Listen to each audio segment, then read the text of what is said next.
Only come out at night.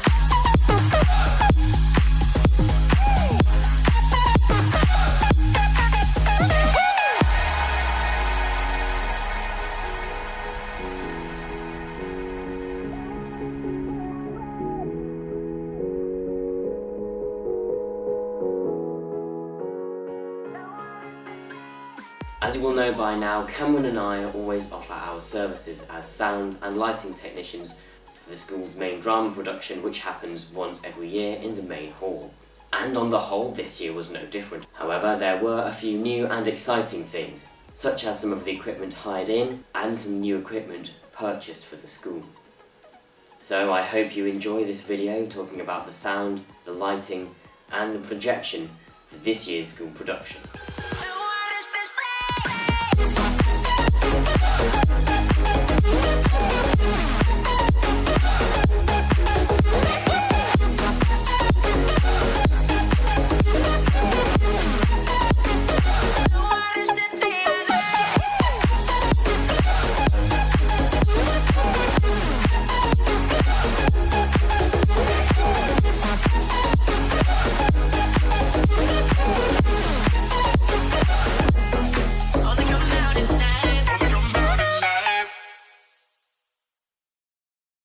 The run up to the Christmas holidays at school is always a busy time of year, especially for myself and Cameron and Max, who are involved with the school's main production. This was the 5th school production I'd been involved with, and ever since I joined the school I've been programming and operating the lighting for the shows. This year was a bit different and exciting because I was given the role of lighting designer, as well as programmer and operator. And as usual, Cam mixed all the sound. But before I get into all of that, there are a couple of other things you're going to see in this video. In fact, in total, you're going to see 3 separate events in this one video that I had to tech during these few weeks when the school production was happening. So I'm going to try and do this in chronological order before I then go into things like the setup tour and all the usual stuff, just showing you around the equipment for sound, lighting and video, and how that all worked and some of the design ideas behind it. Months prior to the production week, I was asked to design the lighting, which I thought was great. I attended the first read-through and all of that to start generating ideas. Now the next kind of key thing that happened was the day before all the lights were due to be rigged according to my design. And that day all the stage lighting equipment in the hall was pat tested. So as it was being pat tested, things were starting to be put back according to the lighting plan I had created. Now a slightly last minute complication was that that evening, the hall had been hired out for an external event. Not a major issue because we weren't planning on making a massive mess. We had a technician come in to do all the pat testing and rigging. Only the event then asked for sound and lighting. It was a sports award event and then they wanted some sort of lighting. Now it wasn't ever going to be too complicated. It was just a little award ceremony. There was a bit of street dance and some other stuff. I wasn't actually there, so I left Cam to op. There was no guarantee of what was going to be rigged. Luckily we had the first 2 bars with an LED par front wash, and then we also put those portable light stands from the music department up on the side. Each of those have 2 LED pars on, which are Chauvet Colordash quad par 18s, the same as the par cans on the lighting rig in the hall. So we had enough to get by for that event. From a generics point of view, I completely stripped the patch and started replugging it according to the school production, and we were able to throw in a few generics that had been pat tested and re-rigged just to add a bit of a wash. I have some shots of programming and a bit of setup stuff. Yes, this is going well. Are you filming? That's never good. Oh yes. Absolutely, oh no, I myself very well. Absolutely beautiful right here. Oh yes. Yes. Hello. Hello, hello, hello. Oh yes.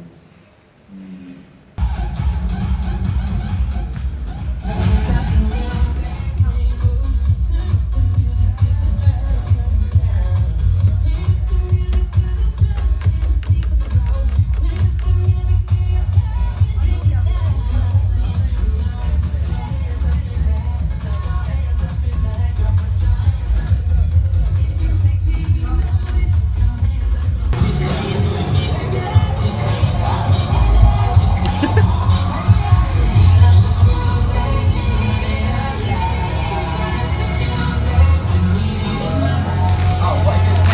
product placement. Now at this point you'll notice a new piece of kit. So kind of autumn 2017, 088 released 2 new lighting desks to turn the Flex desk into a Flex range. And the desks were the FLX S24, a little rack mount lighting desk, and a FLX S48, which adds another 24 faders to the FLX S24, making it no longer rack mount. And at the time of all this being filmed, these desks were only a month or 2 old. Now you may be aware that the school had 2 lighting desks, one in the main hall, the 088 Fat Rock, which is an awful piece of kit, and one in the drama studio, which for complicated stuff like the production, we'd bring into the hall, and that was a 088 Leapfrog. Not too dreadful, the hardware was kind of dying, but it was able to run the latest software, and if you kept it up to date, you basically had yourself a 088 solution, but its hardware was dying and a bit slow. Anyway, it was time to replace both these desks, and with the help of a professional technician, I managed to persuade the school to invest in some new kit, and so we bought a 088 FLX S24. It's a tiny desk and it looks pretty simple, but it's actually quite a powerful tool if you know how to program 088 desks. What I also did is I connected an iPad to it, which is pretty cool. You can just pop a router into the back of the desk, and then there are 2 apps you can download. There's the Xeros Monitor app, which turns some sort of device, like a tablet for example, into your external monitor. And then there's also the Xeros Remote app, which allows you to have almost full control of the desk. You can press buttons, you can run playbacks and program and fun stuff like that off something like an iPad. Anyway, you'll see plenty more of the new FLX S24 in the rest of this video and videos to come. From a sound point of view, Cam knew that he wanted to mix the school production on the school's digital desk, the Behringer X32 Compact, purely because it has a lot more processing in it than any of the analogue desks in school. So we actually moved that in prior to the school production so that we could use it on this sports awards event as well. Anyway, that little event went well, from what I heard, and then the day after was when the set was due to be constructed and the rest of the lights were rigged, minus the lights that were being hired in, because we could only afford a 1-week hire period. Any longer than that and it would have really blown the budget. I'm not going to go into too much detail about the kit used at the moment. I'm just going to go through the order of how everything happened, and then I'll give you a setup tour of sound, lighting and video. So rehearsal started, I started plotting. Now back to the 088 FLX S24, it can handle a maximum of 48 fixtures. Now I designed the lighting such that we were using more than 48 fixtures, which wasn't a huge issue to start with, but it would have been an issue when more of the higher kit came in.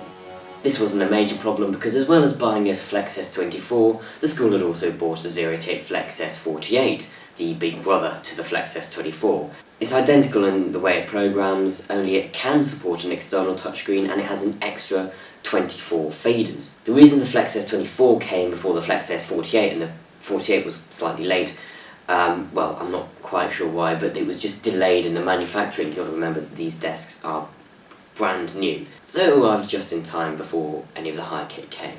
In fact, the timing was just perfect, and here comes the third event other than the sports awards and the school production itself. I saved the file on the FLX S24 that I started building and plotting for the production. I saved that onto a USB memory stick, and I loaded that onto the FLX S48 in the hall. I then moved the FLX S24 down to the recital room because that evening, the same day that the FLX S48 arrived, we had a concert. The music department are great when it comes to organising professional bands to come in. There have been lots. I've never actually made a gig log on one of them because usually I just do lighting because we have to hire a bigger sound system in, and it's not usually that complicated. By this point, with the sports awards over, this must have been a week later, I had the recital room lights back where they were meant to be and was able to set those up to run lights for a Scottish folk group called Session A9, and they were fantastic and I really enjoyed that night.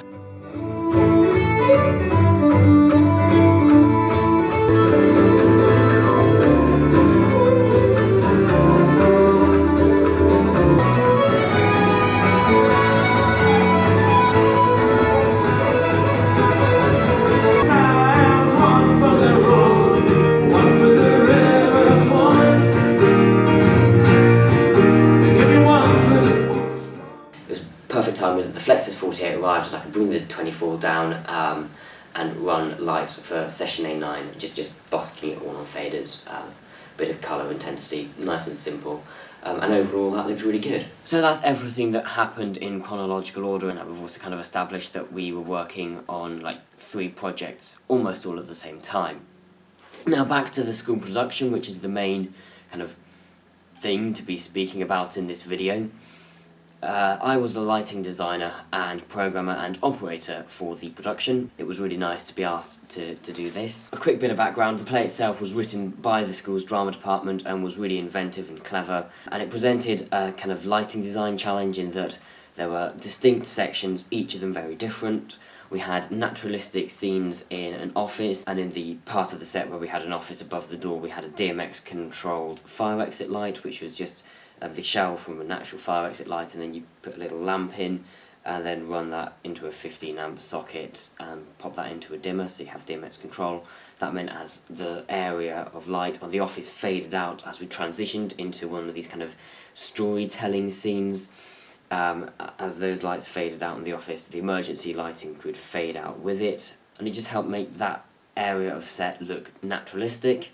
And then we had 2 plays, one designed to look kind of cheesy and the other designed to look good and naturalistic, both of which worked. From a lighting design point of view, the most interesting part of that second play we had was when some characters went into a kitchen at night, so it was already dark, and the colour on the LEDs was designed to look as though it was being emitted from fly zappers that you have on the wall, the kind of UV-ish light you get from those.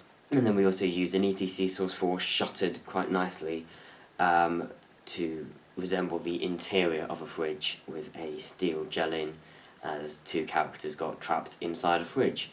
And then one of the sections was a musical, so that was more colourful, more use of gobos and moving heads and colour on the cyc. We also had a well from which a fairy popped up and a frog, so we had a phase machine down there to get smoke coming up from the well, and then we also spotlit the well, and then we also had a backlit LED wash on that area of staging that resembled a well. And then for dance numbers and things I used side light, so either side of stage. Due to the nature of the set, there were only kind of 2 wings where I could put 2 vertical scaff poles, 1 each side, on which were attached 2 LED pars, so 2 each side. And these were used to do coloured side light. And then to open the second act, we had a game show, so that required a totally different style of lighting. Interesting things there were 3 podiums which all had computer monitors built into them, and I'll get onto video control in a bit.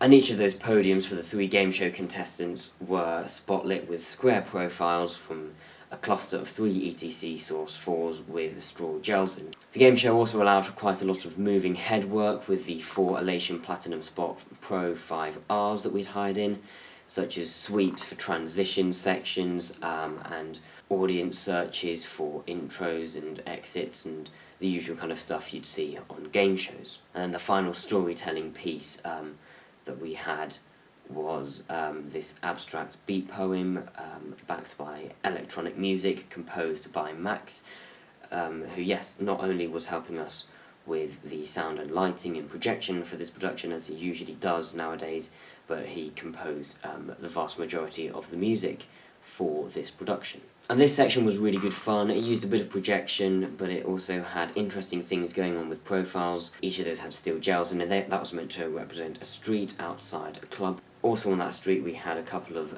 fresnels with orange gels in to create the effect of street lights, and that was very hazy, so we had 2 hazes at this point. One on stage right, which was a Chauvet Hurricane Haze 4D, which in the first act was used in the well, and then the second act was used downstage right, just to flood the stage with haze. And then we also had a Martin Gem, something or the other hazer, stage left, which remained in that position for the entirety of the production. And then when we snapped into the club scene, it all went kind of reddy pink, and we used strobes and moving head audience blinds. And then for a dramatic death scene at the end, we had a profile behind the cyclorama which allowed for shadow work, and that was really effective, so that worked really nicely with the music and the physical theatre that was going on behind the cyclorama, and you were just getting silhouettes of people projected onto the cyclorama, whilst there was still stuff happening downstage, actually on the stage, that the audience could see. And then I was also allowed to hire 2 follow spots, which were the Robert Juliat LED follow spots. Now I'll talk about sound. Cameron mixed sound as usual, and he mixed that on the Behringer X32 Compact. Unlike last year, which was a full-on musical, he didn't have to worry about mixing a rock band / orchestra, but there was still a fair amount to do. All of the sound effects and backing tracks were run off a CD. There was a bit of microphone mixing going on in the game show, the musical, and the beat poem at the end. So we had, I think, 7 headset mics, which were all Sennheiser EW G3s and also some G2s. And then we also had a single Sennheiser G3 handheld microphone too. So 8 radio mics in total for Cam to mix. And for main PA system we had a pair of QSC K12s. They're good speakers and they always impress me as to how loud we can push them, but in that venue I'd much rather we had a larger PA system with subwoofers, so we get a better range and better coverage of sound. We also used video projection more than we ever have done in previous years, with a single projector rear projecting onto the cyc, and that was controlled from the top balcony along with the sound and the lighting, and that was just run off a laptop. We didn't do anything fancy in terms of the programming, it was just run off a PowerPoint. I wasn't wholly responsible for the programming and operation of the video. In fact, it was just a novice operator, fairly new to technical theatre, who would have been running that.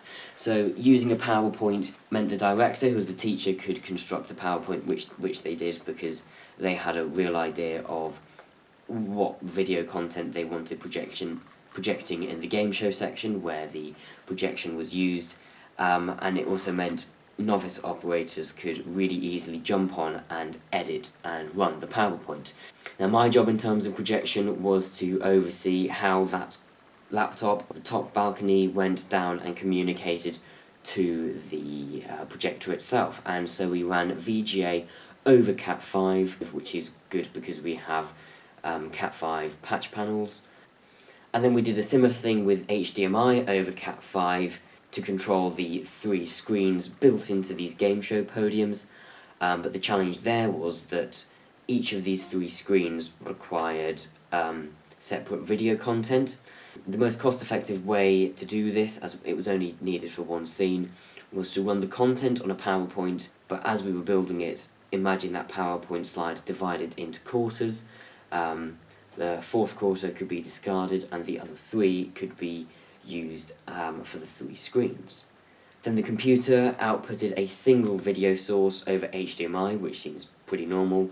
That got converted to Cat5 and then back into HDMI, enabling us to run it over a long distance from the control balcony down to stage. Then the signal went into a data path, and what that does is it splits the video into 4, we only needed 3, separate signals. You take your one video output and then with your data path you can split it into 4 and send those 4 signals off to separate outputs. We only needed 3 and they went off to the 3 monitors over DVI.